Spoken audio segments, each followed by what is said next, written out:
Hello. The question of today: does giving discount is going to help my business or not?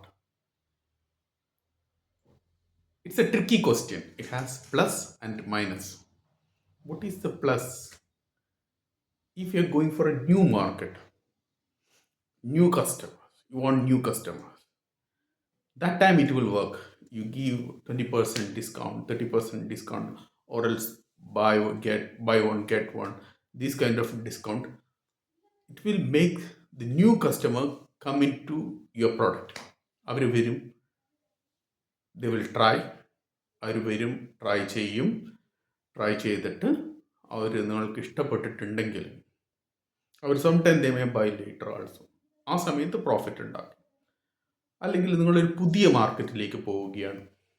ഇപ്പം നിങ്ങൾ Kerala based business owner ആണെങ്കിൽ നിങ്ങളൊരു പുതിയ മാർക്കറ്റിലേക്ക്, ബോംബെയിലേക്കോ അല്ലെങ്കിൽ ഡൽഹിയിലേക്കോ ഇപ്പം വിദേശത്തേക്കോ പോവുകയാണെങ്കിൽ നിങ്ങളുടെ ബ്രാൻഡിൻ്റെ അഡ്രസ്സ് കിട്ടണമെങ്കിൽ, പുതുതായിട്ട് ആളുകൾ ട്രൈ ചെയ്യണമെങ്കിൽ you may need to give discount. നിങ്ങൾ പരസ്യം ചെയ്യുമ്പോൾ you should be it will be എന്തെങ്കിലും ഒരു പോയിന്റ് വേണം ആളുകൾ നിങ്ങളിലേക്ക് വരാൻ.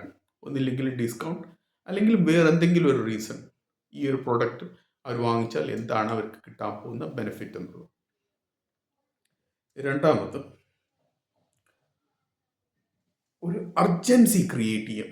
ഇപ്പോൾ വീക്കെൻഡ് ഓഫർ എന്ന് പറഞ്ഞിട്ട് സൺഡേ സാറ്റർഡേ മാത്രം ഒരു ഓഫർ വെക്കുകയാണെങ്കിൽ, ഒരു റീറ്റെയിൽ ഷോപ്പ് ഒരു ഓഫർ വെക്കുകയാണെങ്കിൽ, ഓക്കെ, പെട്ടെന്ന് നമ്മളത് പോയി വാങ്ങിച്ചാൽ നമുക്ക് മണി സേവ് ചെയ്യാം എന്നുള്ള ഒരു ആഗ്രഹം കസ്റ്റമർക്ക് വരും. അതുകൊണ്ട് കസ്റ്റമർ പോയി അത് വാങ്ങിക്കും. ഒരു അർജൻസി അതിനുണ്ടാക്കിയാൽ മാത്രം okay, discount on Saturday Sundays എന്ന് പറഞ്ഞു കഴിഞ്ഞാൽ ഒരു അർജൻസി ക്രിയേറ്റ്. പിന്നെ ഡെഡ് സ്റ്റോക്കുകൾ. ഡെഡ് സ്റ്റോക്ക് എന്ന് ഒന്നുമില്ല എങ്കിലും ഫാഷൻ ഔട്ടായ സ്റ്റോക്ക് ഉണ്ടാവും, അല്ലെങ്കിൽ ഫുഡാണെങ്കിൽ എക്സ്പയർ ആകാൻ പോകുന്ന സ്റ്റോക്ക് ഉണ്ടാവും. അതുപോലത്തെ ഉള്ള സ്റ്റോക്ക് ഉണ്ടാവും. റിപ്പീറ്റഡ് ഐറ്റംസ് ഒരുപാട് വന്നത്, മൂവ് ചെയ്യാത്ത സ്റ്റോക്കുകൾ, അങ്ങനെ ഉള്ള സ്റ്റോക്കുകൾ മൂവ് ചെയ്യാൻ ഒരു പക്ഷേ ഡിസ്കൗണ്ട് ഓഫർ സപ്പോർട്ട് ചെയ്യുകയായിരിക്കും. നമ്മൾ പോസിറ്റീവ് സൈഡായി ശ്രദ്ധിച്ചാൽ നമ്മളുടെ അടുത്ത് ഒരുപാട് സ്റ്റോക്ക് ഉണ്ട്, ബട്ട് ഡസൻ ഹാവ് റവന്യൂ. ഡെഡായി കിടക്കുന്ന സ്റ്റോക്ക് ശരിക്കും ഒരു നോൺ പെർഫോമിങ് അസെറ്റാണ്. അതുകൊണ്ട് നമുക്ക് നമ്മളുടെ ബിസിനസ്സിന് യാതൊരു ഗുണവും നൽകാൻ പോകുന്നില്ല. അതിനേക്കാളും നല്ലത് നമ്മളിത് മൂവ് ചെയ്ത് വിടുന്നതാണ് with a small profit, or else with at least on cost price. ആ കോസ്റ്റ് പ്രൈസ് മേടിക്കാൻ വരുന്ന കസ്റ്റമർ ഒരു പക്ഷേ വേറെയും സാധനങ്ങൾ വാങ്ങിക്കാം. ഒരു പർട്ടിക്കുലർ, ഫോർ എക്സാമ്പിൾ, ഇതൊരു ഒരു സൂപ്പർ മാർക്കറ്റാണ്, ഇതൊരു ഷൂവിന് വേണ്ടി ഓഫർ വരുന്നത്. ആ ഷൂ മേടിക്കാൻ വേണ്ടി വന്നു, അവർ മറ്റുള്ള സാധനങ്ങളും കൂടി മേടിച്ചു.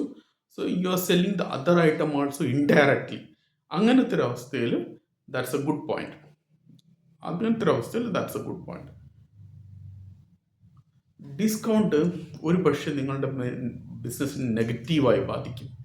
എങ്ങനെയെന്നാൽ, ഒന്നാമത്, നിങ്ങളുടെ പ്രൊഡക്റ്റ് പ്രീമിയം ബ്രാൻഡാണ്.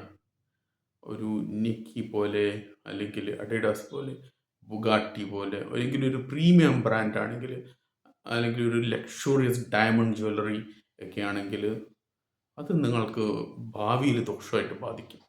കാരണം കസ്റ്റമർ ഇപ്പോൾ 1000 രൂപേൻ്റെ പ്രൊഡക്റ്റ് നമ്മൾ 800 രൂപ അല്ലെങ്കിൽ 700 രൂപ ഓഫർ ചെയ്തു. അപ്പോൾ കസ്റ്റമർ ചിന്തിക്കുന്നത് സ്വാഭാവികമായിട്ട് ഇതിൻ്റെ വില ആകെ 700 രൂപയേ ഉള്ളൂ, അല്ലെങ്കിൽ നമുക്കൊന്നും കൂടെ വെയിറ്റ് ചെയ്ത് കഴിഞ്ഞാൽ അടുത്ത ഓഫർ പ്രൈസിന് വാങ്ങിക്കാം. അതൊരു നെഗറ്റീവായിട്ടുള്ളതാണ്. ചില പ്രീമിയം പ്രോഡക്റ്റ് അല്ലെങ്കിൽ 5 സ്റ്റാർ ഹോട്ടൽസ് പോലുള്ള പ്രീമിയം ആയിട്ട് തന്നെ നിൽക്കുമ്പോഴാണ് ആ റേഞ്ചിലുള്ള കസ്റ്റമേഴ്സ് വരുന്നത്. Imagine if you are running ഒരു 5 star hotel. Imagine if you are running A 5 star hotel, അതിൻ്റെ പ്രൈസ് എന്ന് പറയുന്നത് 20,000 രൂപയാണ് പെർ ഡേ. പെട്ടെന്ന് ഒരു ദിവസം നിങ്ങൾ 2,000 രൂപ പെർ ഡേ ഓഫർ കൊടുത്തു കഴിഞ്ഞാൽ അവിടെ വരാൻ പോകുന്ന കസ്റ്റമറിൻ്റെ ലെവൽ ഡിഫറെൻ്റായി. അവർക്ക് first time trial is good, പക്ഷേ അത് അങ്ങനെ ചെയ്യുന്നത് ഭാവിയിൽ ആ ഹോട്ടലിന് നന്നായിട്ടായിരിക്കില്ല ബാധിക്കുക.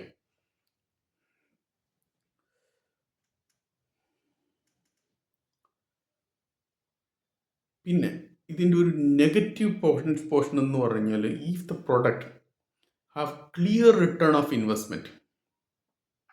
പ്രൊഡക്റ്റിന് ശരിക്കും നമ്മൾ വാങ്ങിച്ചു കഴിഞ്ഞാൽ റിട്ടേൺ ഓഫ് ഇൻവെസ്റ്റ്മെൻറ്റ് ഉണ്ട്. അല്ലെങ്കിൽ ഒന്നില്ലെങ്കിൽ മണി സേവ് ചെയ്യാനോ അല്ലെങ്കിൽ ഇൻകം ഇൻക്രീസ് ചെയ്യാനോ എന്തെങ്കിലും ഒരു ബെനിഫിറ്റ് ഉണ്ടെങ്കിൽ നിങ്ങൾ അതിൽ തന്നെ സ്റ്റിക്ക് ചെയ്യാനാണ്. നിങ്ങൾ ഓൾറെഡി നിങ്ങൾ കൊടുക്കേണ്ട കാര്യമില്ല. പുതിയ പ്രോഡക്റ്റിന് നിങ്ങൾ അത് ആ ഒരു പർട്ടിക്കുലർ പോയിന്റിലായിരിക്കണം നിങ്ങളുടെ അഡ്വർടൈസ്മെൻറ്റ്. ഇത് വാങ്ങിയാൽ നിങ്ങൾക്ക് ഇത്രയും ഇൻവെസ്റ്റ്മെൻറ്റ് നിങ്ങളുടെ ഇൻക്രീസ് ആവാൻ സാധ്യതയില്ലെങ്കിൽ അല്ലെങ്കിൽ നിങ്ങളുടെ പൈസ സേവ് ചെയ്യാൻ പറ്റുന്നുണ്ട് എന്ന് ആവുകയാണെങ്കിൽ നിങ്ങൾ ഡിസ്കൗണ്ട് കൊടുക്കേണ്ട കാര്യമില്ല. പിന്നെ നിങ്ങളുടെ പ്രൊഡക്റ്റ് റിസ്ക് ഒരു ജസ്റ്റ് ലൈക്ക് ബർഗർ അലാം അല്ലെങ്കിൽ അങ്ങനത്തെ എന്തെങ്കിലും ഒരു സംഗതി, ഒരു റിസ്ക് അല്ലെങ്കിൽ ഇൻഷുറൻസ് ആവട്ടെ, വല്ല എന്തെങ്കിലും ഒന്ന് റിസ്ക് റെഡ്യൂസ് ചെയ്യുന്ന ഒരു സംഗതിയാണെന്നുണ്ടെങ്കിൽ, ഫോർ എക്സാമ്പിൾ നമ്മളുടെ കാറുകൾ ഓട്ടത്തിൽ കത്തിപ്പിടിക്കുന്ന ഒരു ഇഷ്യൂ ഉണ്ട്. അപ്പോൾ അതിന് എന്തെങ്കിലും ഒരു പ്രൊഡക്റ്റ് നമ്മൾ ഇൻട്രൊഡ്യൂസ് ചെയ്യുകയാണ്, കാറിന് കത്തിപ്പിടിക്കാൻ പറ്റാത്ത പോലെ കുറച്ച്, അല്ലെങ്കിൽ ആ സമയത്ത് കാറിൻ്റെ ഉള്ളിൽ തന്നെ ഒരു ഫയർ ആൻഡ് സേഫ്റ്റി ഒരു പ്രൊഡക്റ്റ് നമ്മൾ ഇഷ്യൂ ചെയ്യുകയാണെങ്കിൽ അതിന് റൈറ്റ് പ്രൈസ് ഇട്ടിട്ട് തന്നെ മാർക്കറ്റ് ചെയ്യണം. എന്നാൽ മാത്രം അത് സെല്ലാവുള്ളൂ. വേറെ ഏറ്റവും ഡേഞ്ചറസ് ആയിട്ടുള്ള പോയിന്റ്, ഈ പോയിന്റ് ഓഫൺ നെഗ്ലക്റ്റഡ് ആണ്. ബ്രാൻഡുകൾ തമ്മിൽ ഓൾമോസ്റ്റ് എപ്പോഴും മത്സരങ്ങളായിരിക്കും. കടകൾ തമ്മിൽ അങ്ങോട്ടും ഇങ്ങോട്ടും മത്സരങ്ങളായിരിക്കും.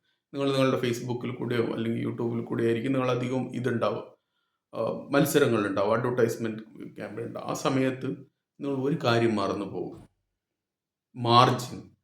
നിങ്ങളുടെ മാർജിൻ ഓൾറെഡി തന്നെ നാരോ ആണ്. നിങ്ങളുടെ മാർജിൻ ഓൾറെഡി തന്നെ 20% ബിലോ ആണ്. അല്ലെങ്കിൽ 10%, 7% ആയിരിക്കും നിങ്ങളുടെ മാർജിനെങ്കിൽ നിങ്ങളൊരു വാശിക്ക് നിങ്ങളൊരു ഡിസ്കൗണ്ട് കൊടുത്തിട്ട് നിങ്ങൾ കസ്റ്റമർ വരുത്തിയാൽ in fact is going to end up nowhere. Loyal customers എന്നൊന്നില്ല.